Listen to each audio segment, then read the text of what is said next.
Chris Clark, President and CEO of the Queen Creek Chamber of Commerce. Welcome to Meet the Candidate, and today we're joined by Jeremy Benson. Jeremy, welcome. Thank you, Chris. I appreciate the opportunity to come and visit with you. Why don't you tell us a little bit about yourself? Oh, a little bit about myself.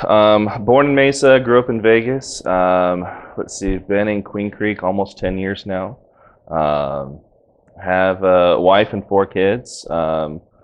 If I don't include the 2 dogs, the kids will get mad when they see this video. Just, you know, pretty average individual, except for the fact that I tell everyone I'm 5'20" when they ask my height. Small business owner here in Queen Creek, own a couple small businesses. One of them is in the Queen Creek marketplace. So that's a kind of short little bit about me. Good. How are you involved in the town?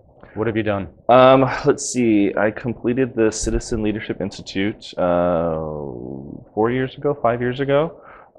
Served on the Board of Adjustments for a little over a year, and then was a planning commissioner for I think about 2.5. So trying to stay involved in the town. Tell folks a little bit about citizen leadership. What is that? Oh my gosh, if you guys haven't done it or had the opportunity to, do it.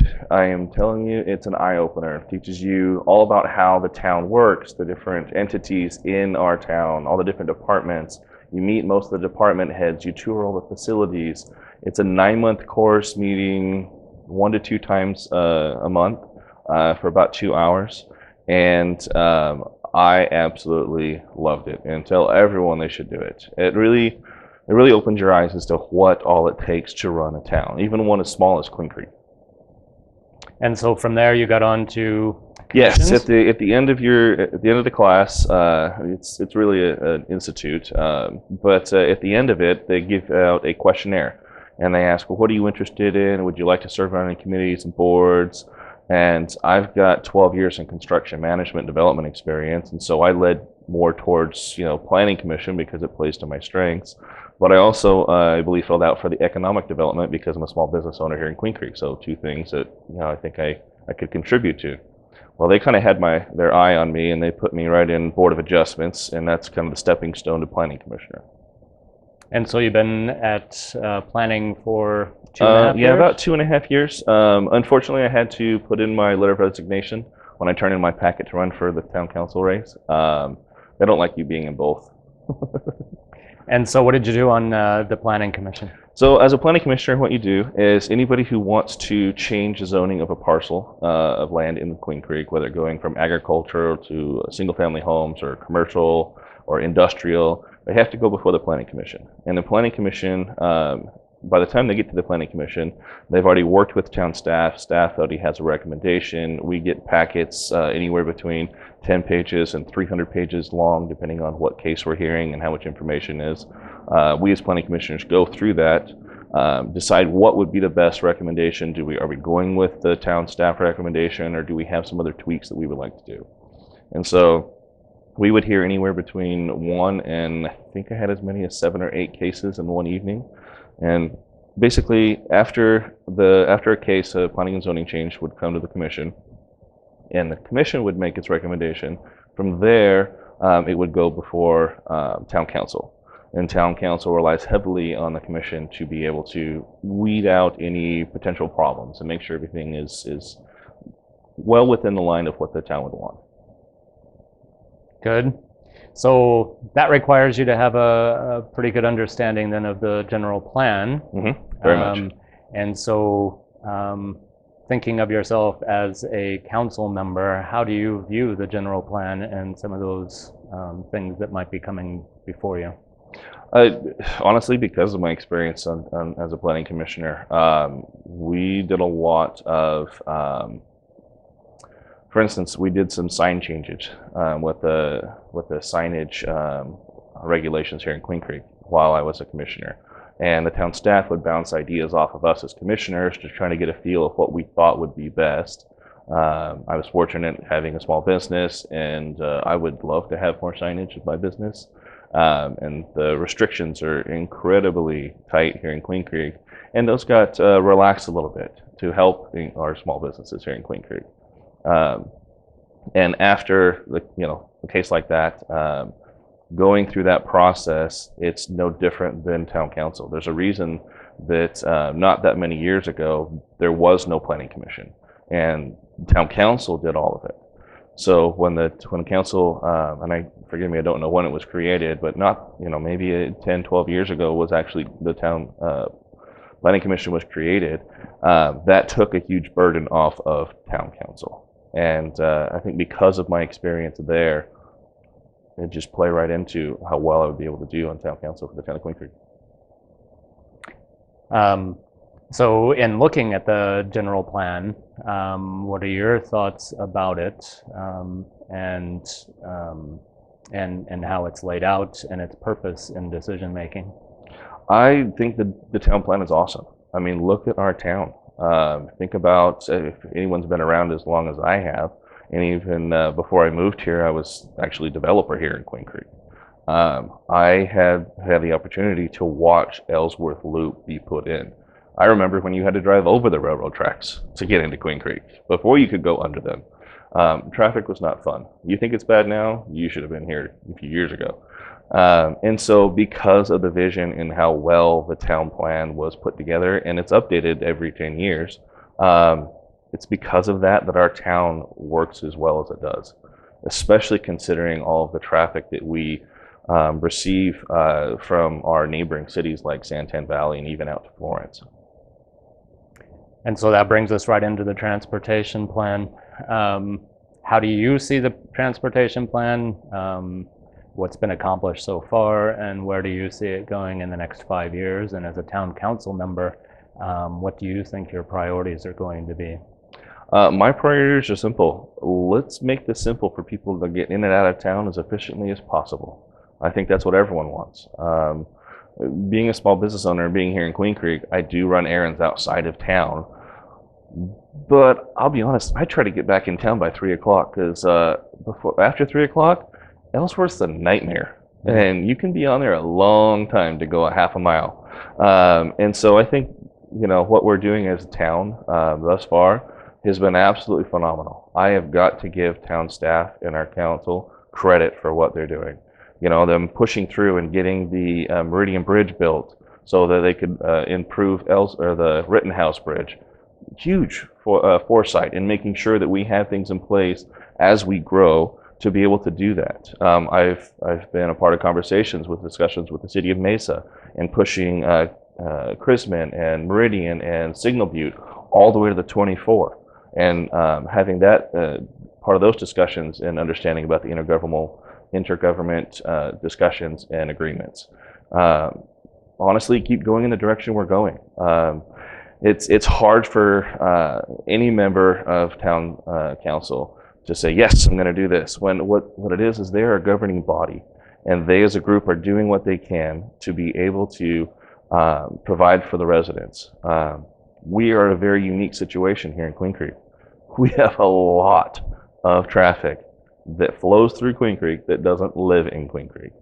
And I think we've been doing pretty good about handling that. And I have seen the plan, and I have been in the meetings and understand what roads are being pushed through and why and how and the timing of them.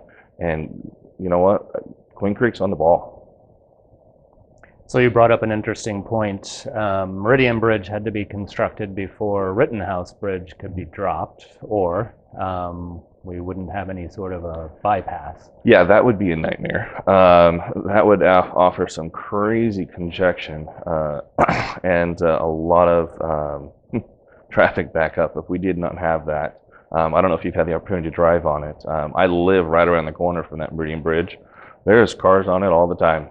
It doesn't matter when you're growing on it. People that know about that, it's kind of hidden back there in the southeast corner of the valley. Or the corner of the town, but if you know about it, you'll start using it. It's a lot quicker and safer than Ironwood for sure, especially if you're trying to get that direction. And so that brings up an interesting point as well. So you mentioned Ironwood, Meridian, Signal Butte, how do you see, and Chrisman as well. How do you see those playing out over the next couple of years? And you mentioned the tie-in to 24. Mm-hmm.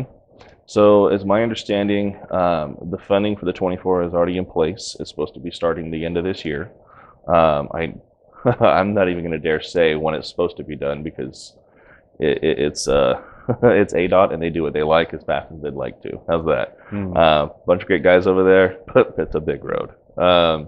But I do know that as soon as we absolutely can here in Queen Creek, we already have plans in place and the funding set aside in order to push those roads all the way to the 24 to help alleviate the traffic on Ellsworth, help alleviate the traffic on Rittenhouse and Riggs, and as well as Ironwood. Because the easier it is for not only our residents, but also the residents in Santan Valley to get through our town, the more efficient it is for everybody, and the less everyone's sitting in traffic. Changing gears a little bit, you mentioned having 4 children, so have you had an opportunity to use the parks and amenities in town? And Yes. are you familiar with the parks plan? Yes, I have used all the facilities in town, I honestly, I don't remember or know I'm familiar with the entire parks plan beyond what we have right now.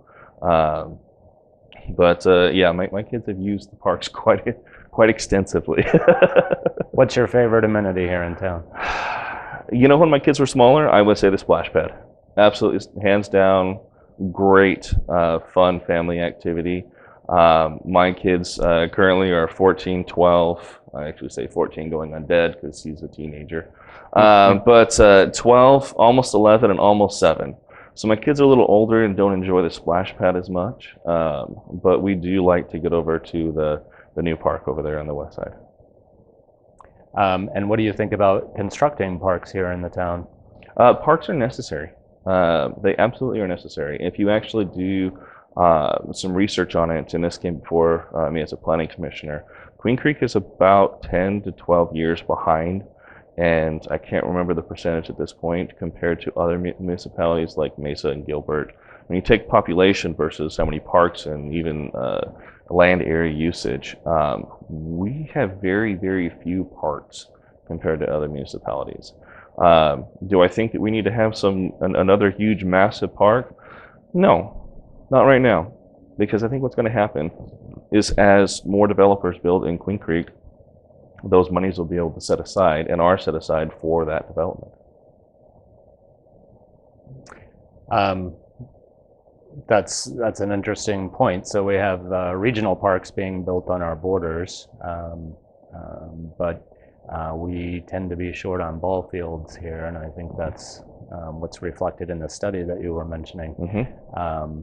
And so what do you think about constructing the ball field portions? You know what I'd love to see? I would love to see another ball field similar to the ones in Gilbert. That's an amazing facility and is used all the time. I personally haven't seen the numbers as far as what it does for the town of Gilbert, but I'm very much the type of person where I don't like putting the cart before the horse. I would want to see numbers. I would want to see actual figures as far as, you know, is this something that would benefit the town?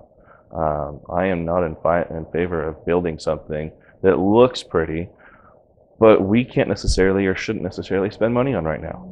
I'm a small business owner. You want to talk about someone who's good at taking 2 nickels, squeezing them together, and dropping out 12 cents? Then talk to a small business owner. They can do that. You know, before I'd make an actual comment on that, I'd want to see the numbers. Can we squeeze a couple nickels and make some more pennies fall out? So the budget is an interesting point with COVID-19 and the lockdown. And have you had any discussions? Do you know how that may affect the municipal finances going forward? You know, unfortunately, I have not had those discussions. I had to turn in my resignation for Planning Commission, and Planning Commissioners usually are pretty, you know, on top of all of that stuff because of the briefings that we would get and the emails and what have you. And so I haven't been a party to any of those conversations as of yet. So what do you imagine as being some of the top challenges then in general going forward for Queen Creek? Honestly, it'll be interesting for staff in general. I know that their staff is on very limited as far as being actually in their offices or at their desks because of this as a safety precaution. I also know that this last week, the town council decided as a body to lower property taxes. That's incredible. That is absolutely incredible. When in Gilbert, they're talking about raising taxes. And we in Queen Creek are very in tune with what our residents' needs are. As far as budget and how this COVID thing is affecting stuff, I wish I could comment, Chris. I just don't know the numbers. I'm not one to make pull an answer out of nowhere. I want to have information and I want to be well versed in it before I'm willing to make a comment on it. And we appreciate that. Going forward, though, in general, aside from budget issues, what do you think the top needs are in Queen Creek? Other than the roads, other than my thoughts on being extremely fiscal conservative based on my comments with the nickels and pennies, Queen Creek is going in the right direction. I can't say it's not. It is. It absolutely is. I just want to be the one to help it continue going there. With my experience as a small business owner, with my experience as a planning commissioner and some board of adjustments before that, and attending the citizen leadership, I can bring a whole lot of experience to the table. Not to mention 12 years in construction management and development. I can see and envision what developers are wanting other than just looking at a piece of paper. I can see how that's going to look. I have that ability. I've been trained to do so. And I also, because of that experience, can look at a project and go, yeah, I'm not so sure about this. Why don't we tweak it this way? Call it value engineering, taking engineering that's already been done, figuring out, is this necessary? Does this fit? And if it isn't necessary, how can we change it? And if it doesn't fit, let's make it work. Very good. Well, candidate Jeremy Benson, we appreciate your time here today. Thank you for joining us. Thank you for having me, Chris. And good luck with the election. Thank you, sir.